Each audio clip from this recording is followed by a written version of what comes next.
එදත් මේ වගේම රට පුරා ජනහමු පවත්වමින් සංවාදශීලී ජනහමු ආරම්භ කරමින් රට දැනුවත් කරමින් රට එක මිටකට ගෙනල්ලා ලබා දුන්නු ශක්තිය වගේම ඊට නොදෙවෙනි අභියෝගයකට ශ්‍රී ලංකා මාතාව මුහුණ දී තිබෙන මොහොතේදී එවන් වූ උදාරතර කාර්යයකට නායකත්වය ලබා දෙන ජාතික නිදහස් පෙරමුණේ නායක පාර්ලිමේන්තු මන්ත්‍රී හිටපු අමාත්‍ය විමල් වීරවංශ මැතිතුමනි ඔබතුමන්ටයි මේ ගෞරවනීය ආරාධනය.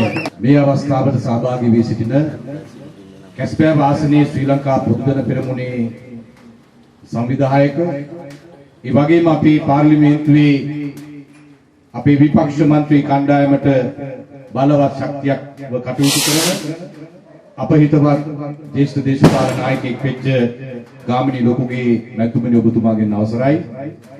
ඒ වගේම ප්‍රාදේශීය කැස්පෑව නගර සභාවේ ගරු සභාපතිතුමනි, රාජ්‍ය සභාවේ ගරු සභාපතිතුමනි, ඒ වගේම හිටපු සභාපතිතුමනි, ඒ වගේම මේ කොට්ටාසේ අපේ මන්ත්‍රීතුමනි, මේ ආසනය ජාතික නිදහස් පෙරමුණේ ලේකම්තුමනි, ඒ වගේම අපේ සියලුම සෙසු මන්ත්‍රීවරුනි, ප්‍රදේශවාසී ආදරණීය මව්වරුනි, පියවරුනි, සහෝදර සහෝදරියනි, දූ දරුවනි, ඔබ සියලු දෙනාගෙන් අවසරයි. තමුන්වහන්සේලා අපි තවත් නිදහස් දිනයක් සමරන්න බලාපොරොත්තුවෙන් ඉන්න වෙලාවක් මේ වෙලාව. බ්‍රිතාන්‍ය අධිරාජ්‍යවාදීන් අපේ රට බ්‍රිතාන්‍ය කිරීටයට යටත් කරගෙන ඉඳලා යටත් කරගන්න බැරි වෙද්ද මේ රට යටත් කරගෙන ඉඳලා ඉන්දියාව ඇතුළු බොහෝ රටවල් වලට නිදහස ප්‍රදානය කරලා යනකොට ඒකේ ප්‍රතිඵලයක් හැටියට ලංකාවට 1948 දී නිදහස ලැබුණා. ඒ අර්ධ නිදහස පරිපූර්ණ නිදහසක් උනේ 972 ජනරජ ව්‍යවස්ථාව ආවට පස්සේ. 972 ජනරජ ව්‍යවස්ථාව ආවම මේ රටේ වැසියන් බ්‍රිතාන්‍යයට කිරීටයට තිබිච්ච අවසාන බැඳීමක් නැත්තටම නැති කරගන්න මේ ජාතියට පුළුවන්. නමුත් තමුන්වහන්සේලා අද අපි හැමෝම කල්පනා කළ යුතු ප්‍රශ්නේ ඇත්තටම අපි නිදහස්ද? නිදහස සමරන මේ වෙලාවේ ජාතියක් හැටියට මේ පොළොවේ ජීවත් වෙන ජනයා නිදහස්ද?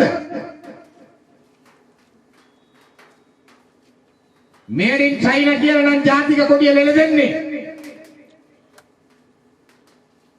දේශීය නිෂ්පාදන කර්මාන්ත කඩාවැටිලා නම් ස්වදේශිකයා මත බදු පිට බදු පෝරියල්ලක පටවන නම් විදේශිකයාට රතු පාවාඩ එළනවන ආර්ථිකය ඇතුළට ඇතුල් වෙන්න විදේශිකයන්ගේ න්‍යාය පත්‍රයට රටේ ආණ්ඩු ක්‍රම ව්‍යවස්ථා සංශෝධන ගේනවන විදේශිකයන්ගේ න්‍යාය පත්‍රයට අනපනත් සම්මත කරනවන විදේශිකයාගේ න්‍යාය පත්‍රයට ජාතික ආරක්ෂාව බල්ලට දානවන ශාලාව අවිකබඩව පුපුරවලා හමුදාවේ අවිබලය අඩු කරනවන බුද්ධියංශ හිරේට දාලා ජාතික ආරක්ෂාව දිය කර හරිනවන ජිනීවා මානව හිමිකම් කොමිසමේ ඇමරිකානු යෝජනාවට අනුව උතුරේ හමුදා කඳවුරු 100කට වඩා ගලවලා අයින් කරගන්න ආරක්ෂක හමුදාවල පිරිස් බලය 125කින් කප්පාදු කරලන සියලු දේවල් තීරණය වෙන්නේ විදේශිකයාගේ න්‍යාය පත්‍රයට අනුව නම් මොකද්ද අපි භුක්ති විඳින නිදහස?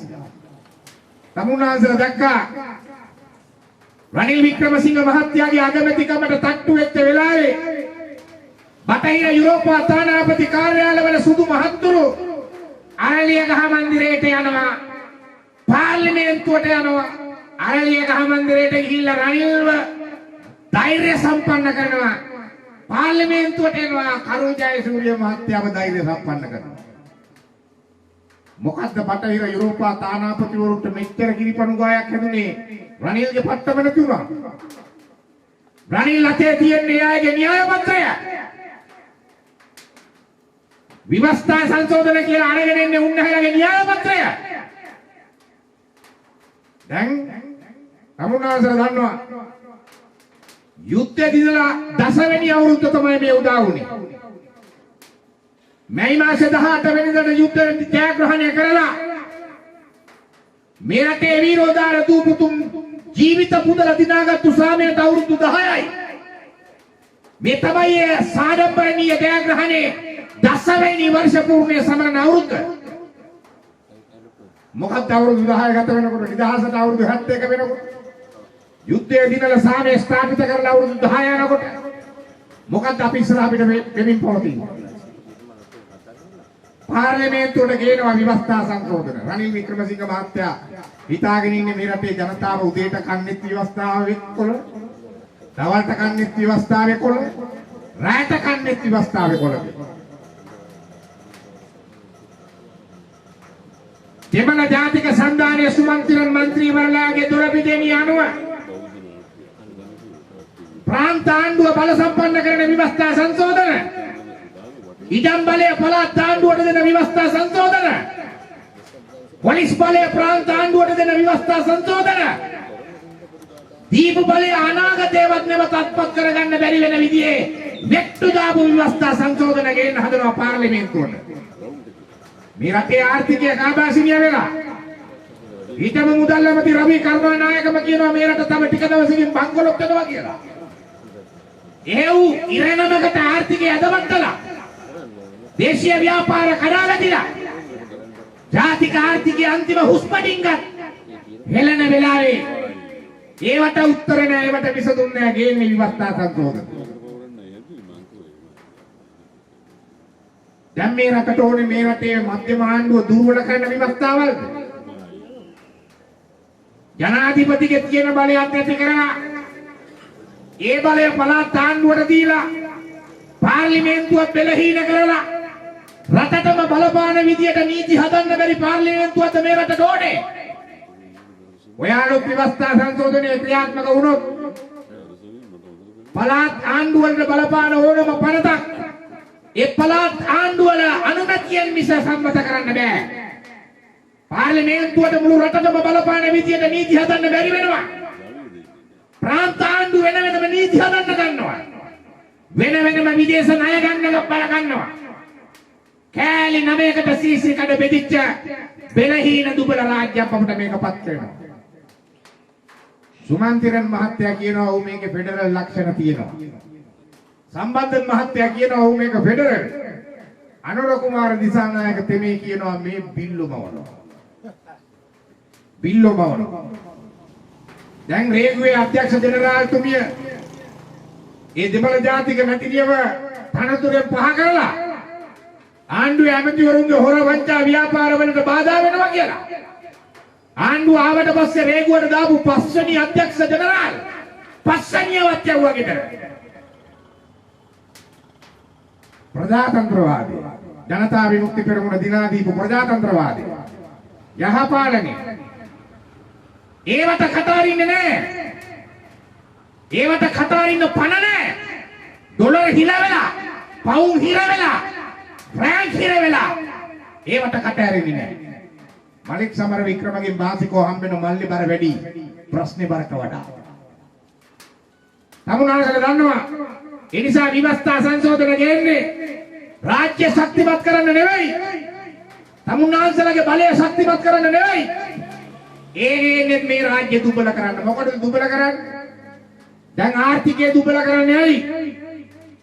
විදේශිකයන්ට දෙනවා සහන. විදේශ විනිමය පනත සංශෝධනය කළා. ඕනම කෙනෙකුට විදේශ මුදල් ගේන්න පුළුවන්, ගෙනියන්න පුළුවන් මහ බැංකුව දන්නේ. ලයිකා මොබයිල් කාර්යය කොටි සල්ලි ආවා EAP ආයතනයට අයිති සියලු ආයතන ගත්තා. දැන් සමෝයක කාගේද? ලයිකා මොබයිල්. රාජගිරියේ ඉම්පාල කාගේද? ලයිකා මොබයිල්. සිනමා ශාලා 70 ගානක් කාගේද? ලයිකා මොබයිල්. කවුද ලයිකා මොබයිල්? කොටින්ගේ සමාගම, කොටි සල්ලි වලින් හදපු සමාගමක්. මේක කාගේද? මේක කාගේද? ලයිකා මොබයිල්. ලයිකා මොබයිල්. ඇලෝසිස් එකේ මේක. ලයිකා මොබයිල්. දැන් කොටි සල්ලි වලින් මේ රටේ ආයතන මිලදී ගන්න පටන් ගන්නවා. කළු සල්ලි ගේන්න පුළුවන් ගෙනියන්න පුළුවන් කවුරුවත් දන්නේ නැහැ කීයක් ගෙනාවද කීයක් ගෙනිච්චද කියලා. තාම ලයික මොබයිල් කාලය මේ ගනුදෙනුවේ මුළු ගාන ගෙවලා නැහැ. මහ බැංකු අධිපති අවසර දීලා තව කල් ගන්න. දේශීය ව්‍යාපාරිකයෙක් ලයික මොබයිල් කාලය ගන්න ගිය ගානට වඩා වැඩි ගානකට ඉල්ලුවා ඒ දුන්නේ නැහැ. දුන්නේ ලයික මොබයිල් කාලය. අවුද මනෝතිත්වවල උන්නේ හදන්නවා හම්බෙච්ච ගානේ ප්‍රමාණය කොච්චරද කියලා. කුට්ටිය ගන්න. ඒ නිසා අද මේ රටේ සමාගම් විදේශිකයන්ගේ අතට එහෙම නැත්තම් කොටින්ගේ අරමුදල් තියෙන සමාගම් අතටපත් වෙමින් යනවා. විදේශිකයට රතු පාවාඩ එනවා. ඉඩම් සින්නක් කරව මිලදී ගන්න පුළුවන් විදියට නීතිය හදනවා. ගෙවල් සින්නක් කරව ගන්න පුළුවන් වෙන විදියට නීතිය හදනවා. විදේශිකයන්ට ගහන බදු කප්පාදු කරනවා. බදු සහන දෙනවා. දේශීය මිනිහා පිටට දානවා බදු පිට බදු. ව්‍යාපාර කරන්න බෑ මුන්ගේ බදු ගෙවම ව්‍යාපාරේ වැහෙනවා. කර්මාන්ත කරන්න බෑ වැහෙනවා. ආර්ථික වර්ධන වේගය 103ට වඩා පල්ලෙහාට වැටෙනවා.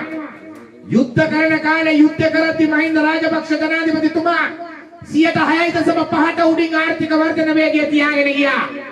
යුද්ධ කාලෙවත් මෙහෙම අමාරුවක් තමුන්නාන්සලට දෙන්නේ නැහැ. අද ව්‍යාපාර කඩාගෙන වැටෙනවා. මිනිසුන්ගේ අතේ සල්ලි නැහැ. නීති හදනවා විදේශිකයට රතු පාවාඩේලා. දැන් බලන්න කන්න තුනක් වගා කළේ නැහැ මේ රටේ ගොවි ජනතාව. නියගේ. යන්තම් වැස්සා.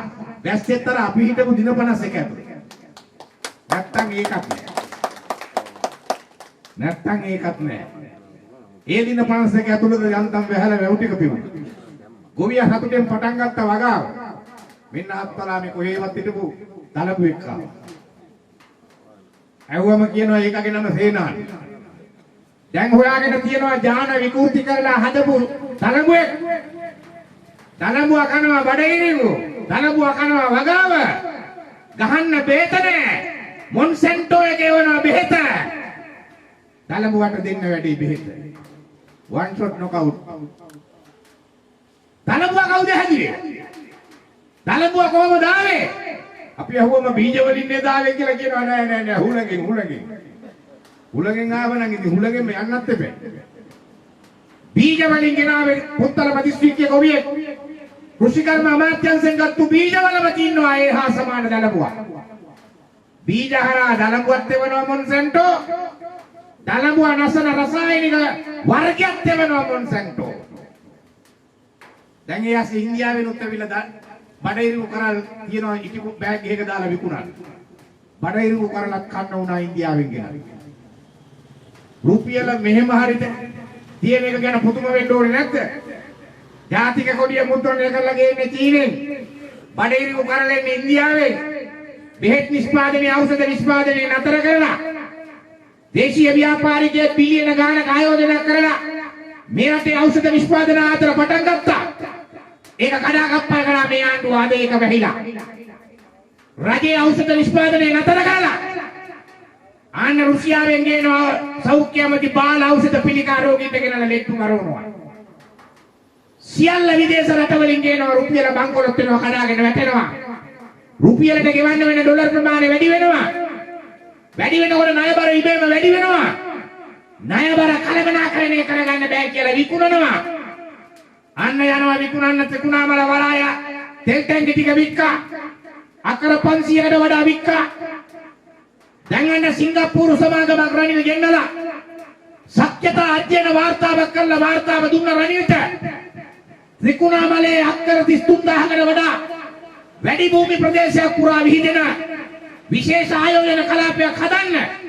කාටද ඒ ආයෝජන කලාපයට එන්න පුළුවන්? රටවල් 3කටයි. ඇමරිකා එක්සත් ජනපදයට පුළුවන්, ජපානයට පුළුවන්, ඉන්දියාවට පුළුවන්. චීනට බෑ. චීනට එන්න බැරි ආයෝජන කලාපයක් ත්‍රිකුණාමලේ හදාගන්නේ ඇයි? සිංගප්පූරු සමාගම මේ විදියට සීමා පනවන්නේ ඇයි? ත්‍රිකුණාමලේ ආශ්‍රිතව තමයි ඇමරිකාවට අයිති ප්‍රහාරක ගුවන් යානා 100 ගණනක් නතර කරලා තියන්න පුළුවන් යාත්‍රාව නැංගුරම්ලාලා තියෙන්නේ. ත්‍රිකුණාමල මුහුදට ආශ්‍රිත ප්‍රදේශයේ ඒකේ ඉන්න පුළුවන් 6000ක් ඇමරිකානු සෙබළුන්ට. මෙච්චර කාල ඇමරිකානු හමුදාව පැසිෆික් කලාපීය සේනාව කියලා තමයි මේක හැදින්වෙන්නේ. දැන් ට්‍රම්ප් මහත්තයාට පස්සේ ඉන්දු පැසිෆික් ත්‍රිකුණාමල මුහුදාසිතව තමයි මේ නැව තියෙන්නේ. නැවේ ඉන්නවා එක්සත් ජනපද හමුදාව 6000ක්.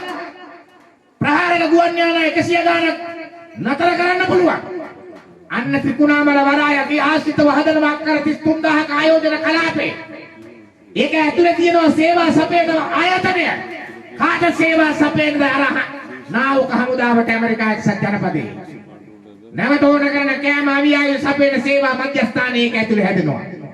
ඊළඟට මිලේනියම් චැලෙන්ජ් කෝපරේෂන් කියලා තියෙනවා ඇමරිකානු ආයතනයක්. සහස්ත්‍ර අභියෝගයක්. ඒ මිලේනියම් චැලෙන්ජ් කෝපරේෂන් එකේ ප්‍රධානියා ඇමරිකානු රාජ්‍ය දෙපාර්තමේන්තුවේ ලේකම්. අධ්‍යක්ෂ මණ්ඩලයේ ඉන්න භාණ්ඩාගාර ලේකම්. ඇමරිකානු රාජ්‍ය යන්ත්‍රණයේ ඉන්න සුපිරි නිලධාරි තන්ත්‍රය තමයි මිලේනියම් චැලෙන්ජ් කෝපරේෂන් කියන ආයතනයේ ප්‍රධානියෝ. ආන්‍යයේ ලංකාවේ කාර්යාලය තියෙන අරලියගහ මන්දිරය ඇතුලේ ඒගොල්ලෝ හදලා තියෙන අධ්‍යයන වාර්තාවක් රිපෝට් එකක් යෝජනාවක්. ඒකේ කියනවා ලංකාවේ රාජ්‍යයේ ඉඩම් පහසුවෙන් විකිණීමට පුළුවන් වෙන විදිහට ඉඩම් බැංකුවක් පිහිටුවන්න. අධ්‍යාපන අමාත්‍යාංශයට අයිති දුම්රියටයි තියෙන. එහෙම නැත්නම් කෘෂිකර්මයටයි තියෙන.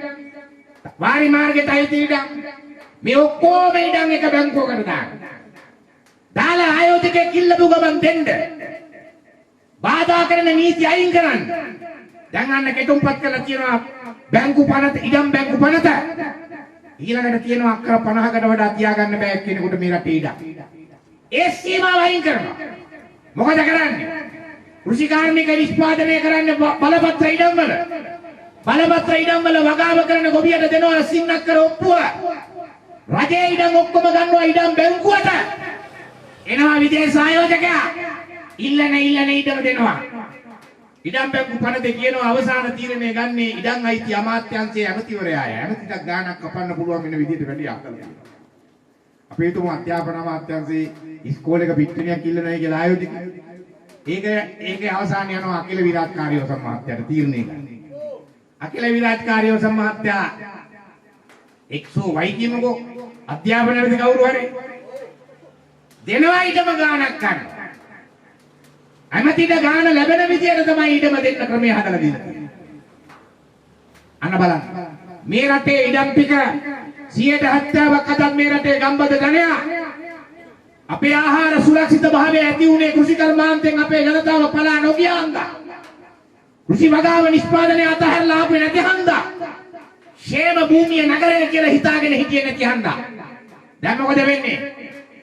සේනා දළඹුවා මෙහෙන් වෙනවා. කනවා වගාව එහෙන් නිය ගේනවා ණය වෙනවා වගා කරලා වැඩක් නැහැ කියලා හිතනවා බලපත්‍ර ඉඩමට ඔප්පුව ලැබෙනවා විකුණනකොට කොණු කොල්ලට යනවා ක්‍රමානුකූලව ඉඩම් වෙළඳපොළ සක්‍රිය වෙනවා විදේශිකයාට ඉඩම් මිලදී ගැනීමේ අවස්ථාව උදා වෙනවා. අන්න කොටින්ගේ කලුසල්ලි මේක ගත්තා වගේ ලයික මොබයිල් කාර්යය මේ රටේ ඉඩම් ටිකටත් තට්ටු කරන්න පුළුවන්කම ලැබෙනවා. ඒක තමයි මේ වෙන්නේ.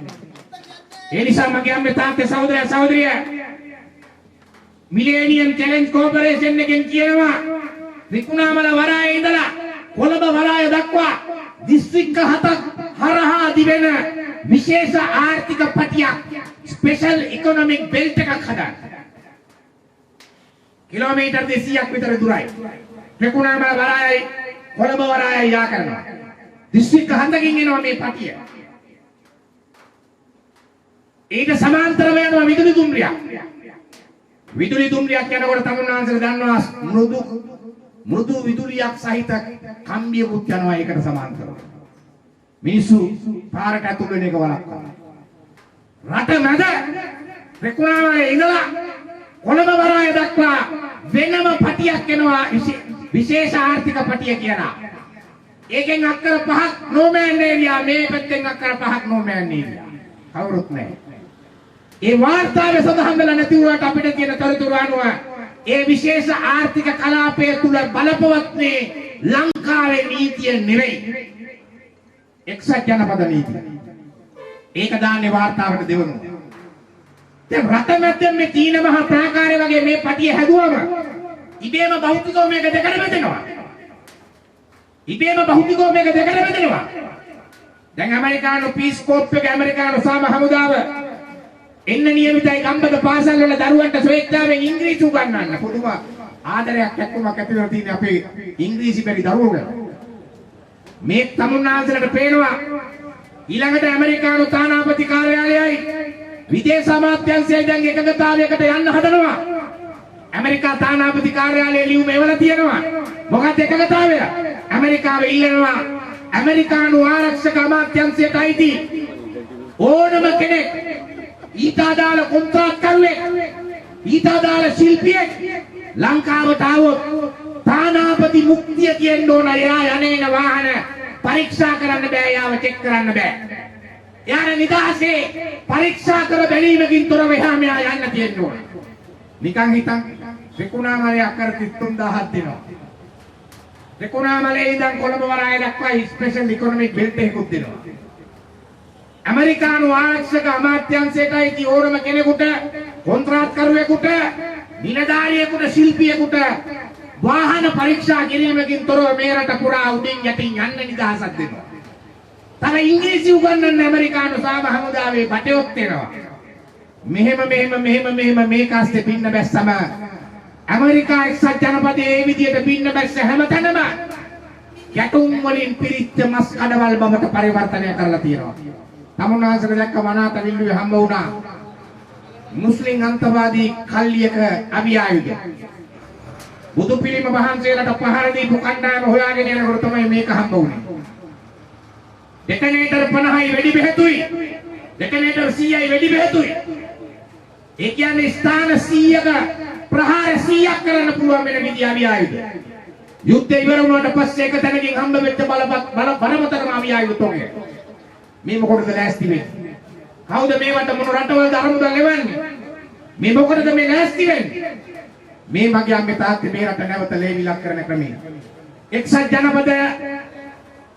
ජනපදයේ තෝරන කරන විදියට මේ රටේ ඉඩම් ප්‍රතිපත්තිය හැදුවම ඉඩම් ටික විදේශිකයෝ කොල්ල කෑවම විවස්ථාව හදලා මධ්‍යම ආණ්ඩුව බෙලහීන කරාම ප්‍රාන්ත ආණ්ඩුව බලවත් කරාම රටේ ඒ වෙන විනාශය වළක්වන්න කේන්ද්‍රීය නායකත්වයක් නැති වුණාම මේ රට වුන්ට ගිල ගන්න ලේසි.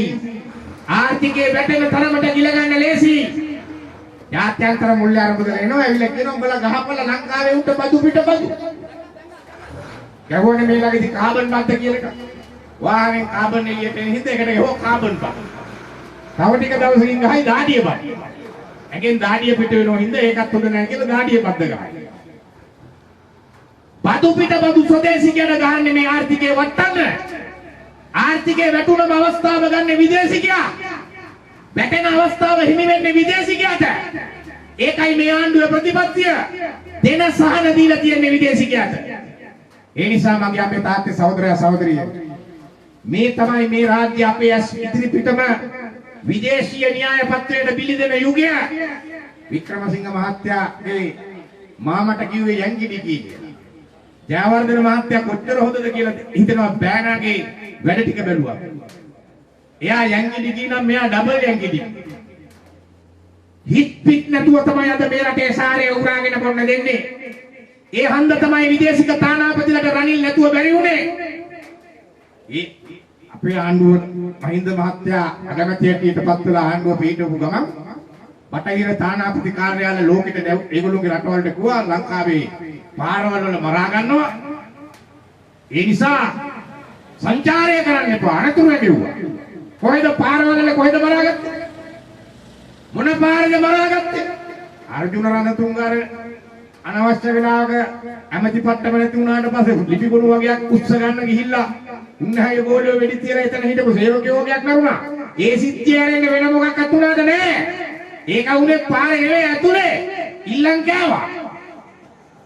දැන් ඇයි අර බටහිර තානාපති කාර්යාලය කවල ඒ සංචාරක අනතුරු වගවීම කළේ? මෙතන නැති උනේ පත්තම ඒගොල්ලෝගේ ජොකියගේ. ඇමරිකාව කියන විදියට නටන ජොකියගේ. බටහිර යුරෝපා රටවල් කියන විදියට නටන ජොකියගේ. ඒ හන්ද තමයි උන්නාලා දන්න සෙල්ලම් ඔක්කොම දැම්මේ. දැන් මගේ අම්මේ තාත්තේ සහෝදරයා සහෝදරිය මේ තමයි 2019 වසර ඔක්තෝබර් මාසෙ වෙනකොට ජනාධිපතිවරණ එන්න ඕන. දෙසැම්බර් වෙනකොට ජනාධිපතිවරණ ඉවර වෙන්න ඕන. ඊට කලින් පළාත් සභා ඡන්දය තියන්න ඕන. සුජීව සේනසිංහ මහත්තයා කියනවා නෑ නෑ ආණ්ඩුව අපිට ඕනේ ඒවා විතරයි අපි තියන්නේ. කොහොමද ප්‍රජාතන්ත්‍රවාදය? කොහොර අනුරගොළු. සුජීව සේනසිංහ කියනකොට අපිට ඕන ඡන්ද විතරයි අපි තියන්නේ කියලා. පහුගිය ටිකේ ප්‍රජාතන්ත්‍රවාදය බේරගන්න කැහැපොට ගහගත්තු අයියලා ටිකකෝ. උන්වහන්සේගේ යටඇඳුමක් කියලා වුණා සුජීව සේනසිංහ එහෙම කියනකොට. ඡන්ද තියන්නේ අපට ඕනේ. මහින්ද මහත්තයාගේ ආණ්ඩුව එහෙම කිව්වද? දිනේට කලින් ඡන්ද තිබ්බා. උතුරු පළාත් සභා ඡන්දෙත් තිබ්බා. පරදින බව දැන තිබ්බා.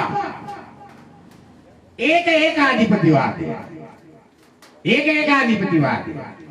පළාත් පාලන ඡන්දේ කල් දාපු එක ප්‍රජාතන්ත්‍රවාදී. පළාත් සභා නොතියන එක ප්‍රජාතන්ත්‍රවාදී. දැන් මේ කල බලන්නේ ජනාධිපතිවරණයටත් අට්ටු කරන්න පුළුවන් ක්‍රමයක් තියනවාද කියලා. ඒ නිසා තමුන්නාන්සේට පේනවා පෙබරවාරි 4 නිදහස සමරනකොට නිදහස කියන වචනේ තැළුණා. ප්‍රජාතන්ත්‍රවාදයන් මේ රටේ වලපල්ලට දාලා ඉවරයි. අද රේගුවේ අධ්‍යක්ෂ ජනරාල්වරියට නීතියට අනුව වැඩ කරන්න බෑ. ඇමතිලගේ හොර ජාවාරම් වලට අනුබල දෙන්නේ නැත්නම් එනවනවා. ඕන් යපිච්ච යහපාලනය. ඒ නිසා මගේ අම්මේ තාත්තේ සහෝදරයා සහෝදරිය දැන් ඇමතිකම් වැඩි කරගන්න ඕන. ඇයි? රංග බණ්ඩාර හඬනවා ගහන්න ඕන ඇමති සූප්පුවක් කට.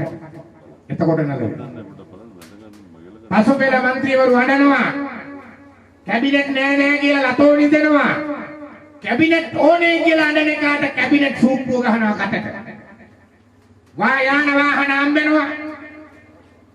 දෙපාර්තමේන්තු ආයතන හම්බ වෙනවා. හුරගෙන කන්න ලැබෙනවා. පොට්ටනි ගහ ගන්න හම්බ වෙනවා. දැන් නැති જાති කාණ්ඩුව කඩවන්න හදනවා. දානමේනි ඉවත්තා සංශෝධනයේ ගෙනාපු දවසේ මට මතකයි මම ඇහුවා. තව අපේ മന്ത്രിවරු ඇහුවා. ජාතික ආණ්ඩුව කියන එක නිර්වචනය කරන්න. මොකක්ද ඒ වෙලේ රනිල් වික්‍රමසිංහ මහත්තයා කිව්වේ? විජේදාස රාජපක්ෂ මහත්තයා ආණ්ඩුවේ ඇමති කෙනෙක් හැටියට මොකද කිව්වේ? දෙන්නම කිව්වේ එකයි යන්න හැන්සාට් එකේ තියෙනවා. ජාතික ආණ්ඩුව කියන්නේ වැඩියෙන්ම ඡන්දගත්තු පක්ෂය හෝ ස්වාධීන කණ්ඩායම. ඊළඟට ඡන්දගත්තු පක්ෂය හෝ ස්වාධීන කණ්ඩායම සමග එකතුව තවත් පක්ෂද සහිතව ඇති කරගන්න ආණ්ඩුව ජාතික ආණ්ඩුව වේ. ඒ කියන්නේ වැඩිම ගත්තු එක්කෙනයි ඊළඟට වැඩිම ගත්තු එක්කෙනා. ඒක තමයි අපිට කියපු අර්ථ නිරූපණේ හැන්සාට් එකේ තියෙන. හැබැයි ව්‍යවස්ථාවේ දාලා තියෙන්නේ එහෙම නෙවෙයි. අපිට කිව්වේ එහෙම ව්‍යවස්ථාවේ තියෙන්නේ මෙහෙම. කොහොමද? වැඩිම ආසන ප්‍රමාණය ගත්තු පක්ෂය හෝ ස්වාධීන කණ්ඩායම තවත් පක්ෂ හෝ ස්වාධීන කණ්ඩායම්. අර දෙවෙනියට වැඩිම ගත්තු කෑල්ල හලලා. ඒ කියන්නේ වික්‍රමසිංහ මහත්තයා අඬවරන්න කරපු වංචාව. උන්හැ හිතලා කියනවා මෛත්‍රීපාල සන්දානේ හැටියට මේකෙන් අයින් වෙච්ච දවසට ජාතික ආණ්ඩුව නැති වෙනවා. පාර්ලිමේන්තුවේ කියපු අර්ථ නිරූපණේ විවස්ථාවට දැම්මොත් පාර්ලිමේන්තුවේ මොක කිව්වත් මොකෝ විවස්ථාවට දානවා. උන්හැට ඕන විදිහට පාර්ලිමේන්තුවේ එකක නොවිච්ච කරුණක් දානවා විවස්ථාවට. කතානායක කරු අස්සම් කරලා තින්නේ ඒකට. පාර්ලිමේන්තුවේ සම්මත නොවිච්ච වගන්තියක්. පාර්ලිමේන්තුවේ කිව්වේ නෑ ජාතික ආණ්ඩුව කියන්නේ වැඩියෙන් ගත්තු පක්ෂය හා සංවිධානය අනිත් පක්ෂ හා සංවිධාන සමග ඇති කරගන්න ආණ්ඩුව ජාතික ආණ්ඩුව වේ කියලා. එහෙම බැලුවොත් දැන් මේ රටේ ඉදිරියට ඇති වෙන ඕනම ආණ්ඩුවක් ජාතික ආණ්ඩුවක්. දැන් අපි පළාත් පාලන ඡන්දේ ගත්තු ඡන්ද සංඛ්‍යාව අනුව අපිට හම්බ වෙනවා පොහොට්ටුවට മന്ത്രി ආසන 107ක් විතර. මහ ඡන්දයක්. ශ්‍රී ලංකා නිදහස් පක්ෂය ගත්තු ඡන්ද ප්‍රමාණයට හම්බ වෙනවා 30ක් විතර. ඔය දෙක එකතු කරාම 120 පයින්නවා. එතකොට ඔය අතරේ තව පක්ෂ වෙන වෙනම ඉල්ලනවා. ඒ ඉල්ලුවොත් ඒගොල්ලොත් එකතු කරගන්න වෙනවා. තුනෙන් දෙකක් පුළුවන් නම් හදන්න එපා මේක. කොඩි විනේ කපන්න ව්‍යවස්ථා කොඩි විනේ කපන්න. 19න් කරපු කොඩි විනේ ටික කපන්න එපා. එතකොට අනිත් පක්ෂ එකතු වෙනවා. එතකොට ඒකත් ජාතික ආණ්ඩුවක් වෙනවා. ඕනම මේ රටේ තනියෙන් ආණ්ඩුව හැදලා නැහැ දැන් මෑත ඉතිහාසෙ කවුරුවත්. තිබිච්ච හැම ආණ්ඩුවක්ම විවිධ පක්ෂ එකතු වෙලා හදපු ආණ්ඩුව. දැන් වැඩියෙන්ම ගත්තු පක්ෂය ඊළඟට දෙවනුව වැඩියෙන් ගත්තු පක්ෂෙත් එක්ක එකතු වුණාම ආන් ජාතික ආණ්ඩුව කිව්වා මේක හරි. හැබැයි වැඩියෙන්ම ගත්තු පක්ෂය හෝ ස්වාධීන කණ්ඩායම තවත් පක්ෂ හෝ ස්වාධීන කණ්ඩායම් එක්ක වෙන ඕනම එකතුවක් දැන් ජාතික ආණ්ඩුවක් වෙනවා. මේ කියන අර්ථ නිරූපණයට අනුව. ඒ කියන්නේ ඕනම ආණ්ඩුවකට 40 පණින්න පුළුවන්. කැබිනට් එකපතික. දැන් බලන්න. දැන් මේ ඇමති මණ්ඩලයේ 40ට නංග ගන්න යන්නේ. රනිල්ට තියෙන්නේ ඔය ප්‍රශ්න. සේනාධනබුව රනිල්ට ප්‍රශ්නයක් නෙවෙයි. තමුනාන්සලා ජීවත් වෙන්න අමාරුවේ හූලනවා ඒක ප්‍රශ්නයක් නෙවෙයි. ආර්ථිකයේ දවසින් දවස බංකොලොත් වෙනවා ඒක ප්‍රශ්නයක් නෙවෙයි. අරේ වනාත විල්ලුවේ අවි ආයුධ හම්බ වෙනවා තවත් අන්තවාදයක ආරම්භය නිර්මාණය වෙලා තියෙනවා ඒක ප්‍රශ්නයක් නෙවෙයි. රාජ්‍ය පොලිසියේ ඉන්නේ රාජපක්ෂවරු ගැන හොයන්න. ලැම්බෝගිනියක් හොයන්න. රත්තරන් අස්සේ හොයන්න. හෙලිකොප්ටර් හොයන්න. රාජ්‍ය පොලිසියට අලුතෙන් වැඩෙන ත්‍රස්තවාදී අන්තවාදය ගැන හොයන්න වෙලාවක් නැහැ. ඒ නිසා මේ රට අදවසනාවන්ත විදියට ප්‍රපාතය කරා යමින් තියෙනවා. මේක එහෙම වෙන්න ඕන රටක්ද? සුද්ධ කොළාතු එල්ලගෙන ඉන්න කාලේ වැසිකිළිය පාවිච්චි කරපු මිනිස්සු ජීවත් වෙච්ච රට මේ රට. මහා විහාරේ ඒ හිටු මහා ස්වාමින් වහන්සේලා සියලු දෙනාම වැසිකිළි කැසිකිළි පහසුකම් පාවිච්චි කළා විතරක් නෙවෙයි බැස යන පද්ධතිය පවා සකස් වෙලා තිබෙනවා. ක්‍රිස්තෝපූර්ව 2.3 අතර අනුරාධපුර කැණීම් කරනකොට හම්බ වෙනවා කැටයන් දාපු වැසිකිළි. සුද්ධ කොළාතු ඉල්ලන් ඉන්න කාලේ ලෝකෙ මුලින්ම හම්බ වෙච්ච ශල්‍ය කර්ම උපකරණ කට්ටලය ලංකාවේ මිහින්තලා රෝහලේ ඒකේ හම්බ වුණා කතුර යට කෑල්ල කොටයි උඩ කෑල්ල දිගයි කතුරේ උඩ තලයේ දිගයි යට තලයේ කොටයි අදත් ශල්‍ය කර්ම කරන වෛද්‍යවරයා තේ තියෙනවා ඒ කතුර ඇඟ ඇතුලේ කැපීම් සදා පාවිච්චි කරේ යට කෑල්ල කොට කතුර මේ රටේ තමයි පැරණිම ශල්‍ය කර්ම උපකරණ කට්ටලය හම්බ වුණා දියතල්පු කන්නාඩිය තමයි ඇස් කන්නාඩිය උපතේකත් මේ රටේ ක්‍රිස්තෝපූර්ව 2.3 අතර ලෝවා මහ පාය හැදුවා තට්ටුනමේ බිල්ඩින් එක ඒක හැදුවේ මේ රටේ සීගිරියේ ගල මුදුනට වතුර ටික ගෙනියන තාක්ෂණය තිබ්බේ මේ රටේ වාරි තාක්ෂණයේ වැව් තාක්ෂණයේ හැදි දී වෙච්ච රට මේ රට එහෙව් දැනුමක් දරාගෙන හිටිය රාජ්‍යයක් අවුරුදු 500ක් පෘතුගීසි ලන්දේසි ඉංග්‍රීසි මේක කොල්ල කෑවා. චෝල පාණ්ඩ කේරළ ආදී දකුණු ඉන්දියා ආක්‍රමණිකයෝ කොල්ල කෑවා. ඒ කොල්ලේම තමයි දැන් අලුත් වටයකින් ආරම්භ වෙලා තියෙන්නේ. කංකසන්තුර වරාය දෙන්න යනවා ඉන්දියාවට. පලාලි ගුවන් තොටුපළ දෙන්න යනවා ඉන්දියාවට. මත්තල ගුවන් තොටුපළ දෙන්න යනවා ඉන්දියාවට. එපමණක් නෙවෙයි කොළඹ වරාය නැගෙනහිර පර්යන්තය දෙන්න යනවා ඉන්දියාවට ලාභ ලබන නැගෙනහිර පර්යන්තය. ගාලු වරාය කොටසක් දෙන්න යනවා ඉන්දියාවට. මත්තල ගුවන් තොටුපළක් දෙනවා ඉන්දියාවට. අද මේක එක්සත් ජනපදයේ ඉන්දිය හවුල් ආධිපත්‍යයකට නතු වෙමින් තිබෙන රටක්. ඒ නිසා නිදහස නෙවෙයි හිත අපි සමරන්නේ. ජාතියේ නිදහස මරා දමනු ලැබමින් තිබෙන යුගයකුයි අපි මේ පහු කරමින් ඉන්නේ. රට බේරපු රණවිරුවට ගරහන යුගය. රට බේරපු රණවිරුවට ගරහන යුගය.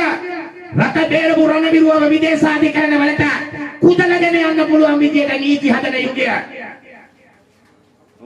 ආරක්ෂක ලේකම් කෙනෙක් ඉන්නවා හේමසිරි ප්‍රනාන්දු කවුද කියලා. තමුනාන්දර දැක්ක අයියේ පෙරද කියපු කතාව. රණවිරුව නෑලු. ඉන්නේ හමුදා බටු.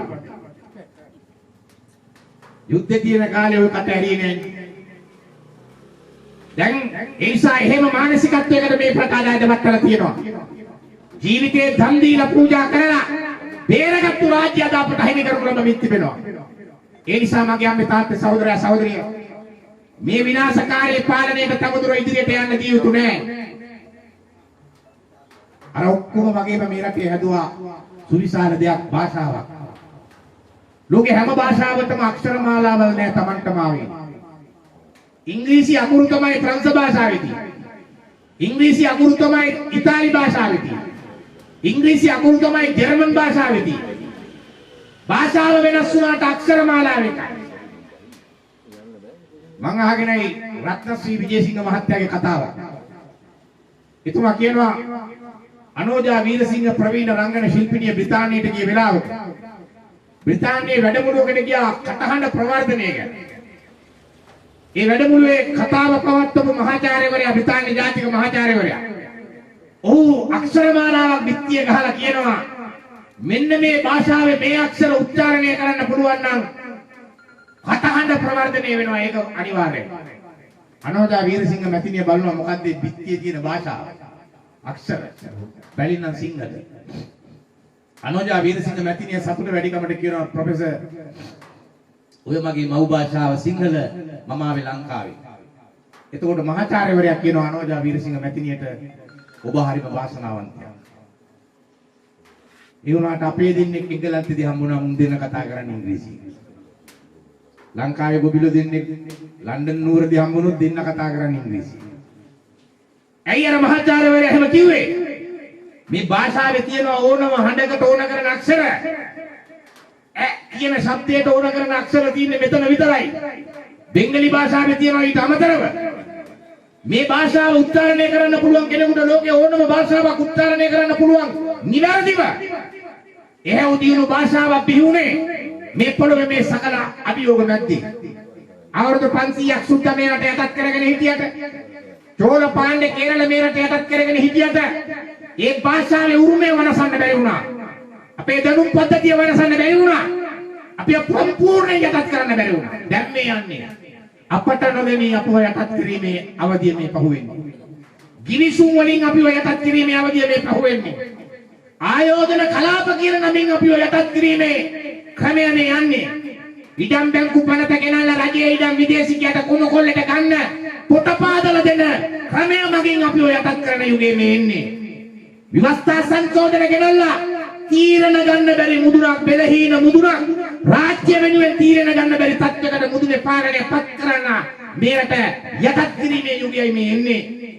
වගාව නැති කරලා කෘෂි කර්මාන්තය වනසලා සියල්ල පිටරටින් ගෙනල්ලා කන්න වෙන තත්ත්වයට ඇදවට්ටන යුගයයි මේ යන්නේ.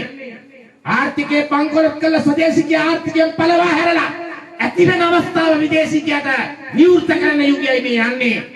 ඒ හන්දා ලබාගත්තු නිදහසක් තියෙනවා නම් ඒකත් අහිමි කරලා නැවත මේ ජාතිය පරාදීනත්වයේ අගාධය කරා ඇදවට්ටන යුගයයි මේ යන්නේ. ඒ නිසා සිංහ කොඩියට පණ දෙන්න නම් සිංහ කොඩියේ ඉන්න සිංහයාගේ අතේ තියෙන අවියට පණ දෙන්න නම් ජාතියක් හැටියට දිනාගත්තු සාමයට නැවත පණ දෙන්න නම් සිංහල දෙමළ මුස්ලිම් ස්වදේශික අපි ජාති ભેද අර ભેද මේ ભેද ඔක්කොම පැත්තකට දාලා එකිනෙකා කුරල් කාගන්නේ නැතුව ස්වදේශිකයාගේ අයිතිය වෙනුවෙන් මේ පොළොවේ උපන් මිනිහාගේ අයිතිය වෙනුවෙන් මේ පොළොවේ උපන් මිනිහාට අහිමි කරලා විදේශිකයාට පවරා දීමේ ගමන පරාජයටපත් කිරීම වෙනුවෙන් මේ පරගති හවුල එලවා ගැනීම වෙනුවෙන් ඒ පරගති පාලනය පරාජයටපත් කිරීම වෙනුවෙන් අපි කරමුණ ගන්න ඕන අප කැප වෙන්න ඕන ඉදිරියට එන්න ඕන මගේ අම්මේ තාත්තේ සහෝදරයන් සහෝදරි.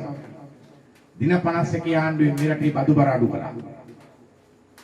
අර ගහගෙන ගිය ගිවිසුම් ගහන එක නතර කරා. දැන් ආයි පටන් ගන්නවා කරන්න බැරි වෙච්ච ඔක්කොම ටික කරා. ඒ නිසා තමුන්නාසලා අපිට තිබෙනවා සටන තවම අවසන් වෙලා නැහැ. අවසාන ජයග්‍රහණයේ තෙක් සටන විරාජමානයි.